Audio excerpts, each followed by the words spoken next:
नमस्कार, मैं अनुप कुमार और आपका इस चैनल पर स्वागत है। साथियों, आज एक अहम मुद्दा है कि भारत में जो सुप्रीम कोर्ट है वर्तमान में 26 जनवरी 1950 से कार्यरत है और ये अंतिम अपीलीय न्यायालय है। तो एक प्रश्न है कि ब्रिटिश इंडिया में अंग्रेजों ने जो सुप्रीम कोर्ट की स्थापना किया था कोलकाता में, वो अंतिम अपीलीय नहीं था।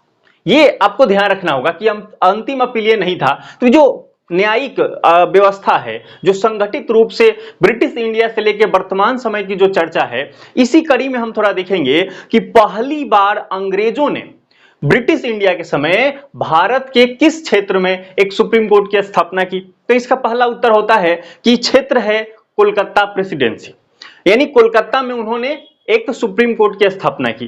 किसके अंतर्गत किया? एक्ट क्या था? क्या चार्टर एक्ट 1813 था? क्या चार्टर एक्ट 1833 था, है ना? या आप भारत शासन अधिनियम 1858 ले लीजिए, या भारत शासन अधिनियम 1919 ले लीजिए। तो किस एक्ट के तरह इन्होंने किया था? तो सुप्रीम कोर्ट की स्थापना हुआ था रेगुलेटिंग एक्ट।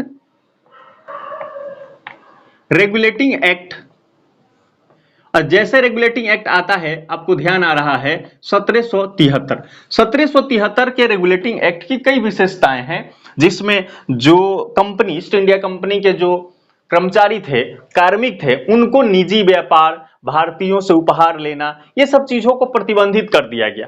कई विशेषताएं हैं। इसमें एक बहुत महत्वपूर्ण विशेषता रहा कि 1774 में इन्होंने सुप्रीम कोर्ट की स्थापना करी।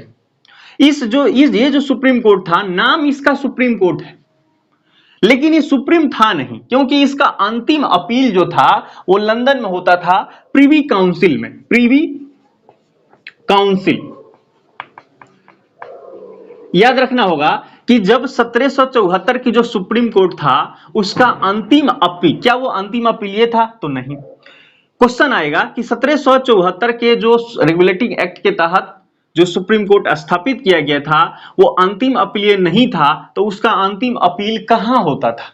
लंदन में कहां होता था? तो इसका आंसर होगा प्रिवी काउंसिल में यह अंतिम अपील हुआ करता था।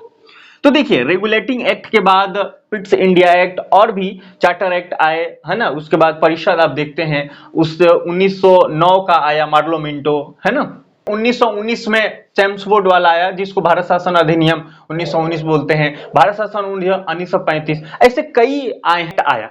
तो इस एक्ट के कड़ी में जो पहला रेगुलेटिंग एक्ट आया था, उसमें सुप्रीम कोर्ट की स्थापना किया गया और ये चल रहा था। अब देखिए, अगर हम दूसरा देखें, दूसरा कड़ी में जो एक्ट आए जिसमें सुप्रीम कोर्ट जैसा कुछ बनाया गया, तो अब आता है भारत शासन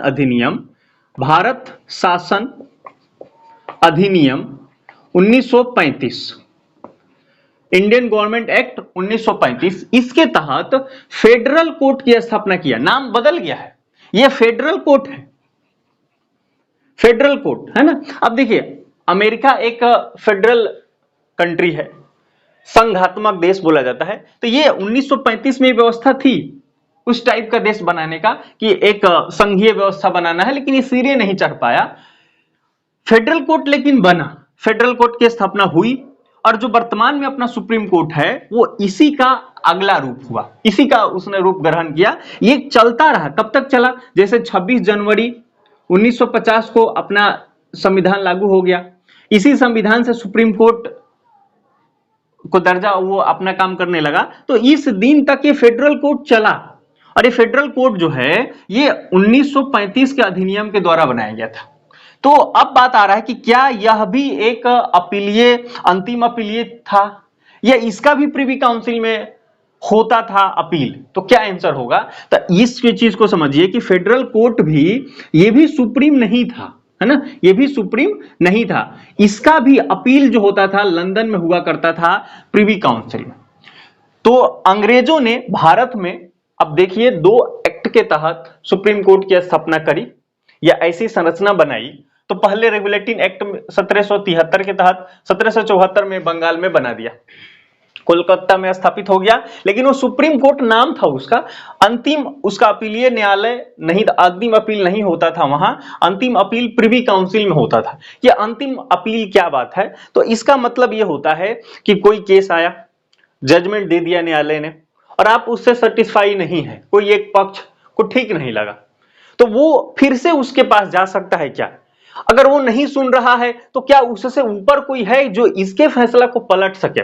जैसे आज पटना हाईकोर्ट अगर फैसला देता है, अगर किसी को पसंद नहीं है तो दिल्ली सुप्रीम कोर्ट चला जाएगा और सुप्रीम कोर्ट पटना हाईकोर्ट के बात को पलट सकती है। तो उसको बोलते हैं अपील। यानी पटना हाईकोर्ट में जब हम असैटिस्फाई हो गए तो अब हम अपील करने के लिए उससे ऊपर चले गए।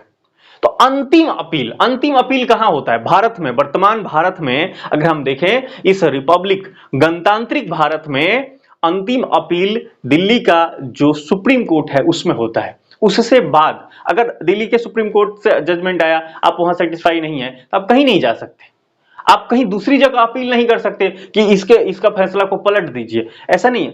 सुप्रीम कोर्ट, भारत का वर्तमान सुप्रीम कोर्ट अंतिम अपीलीय न्यायालय है।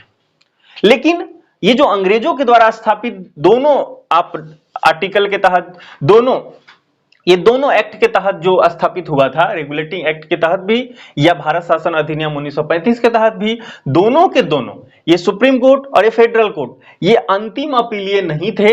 इनका अंतिम अपील प्रीवी काउंसिल में हुआ करता था। ये वीडियो आपको कैसा लगा कमेंट सेक्शन में जरूर लिखिएगा, फीडबैक दीजिएगा, मोटिवेशन के लिए वो बहुत इंपॉर्टेंट है। अगले वीडियो में आपसे मुलाकात होगी। जय हिंद, जय भारत।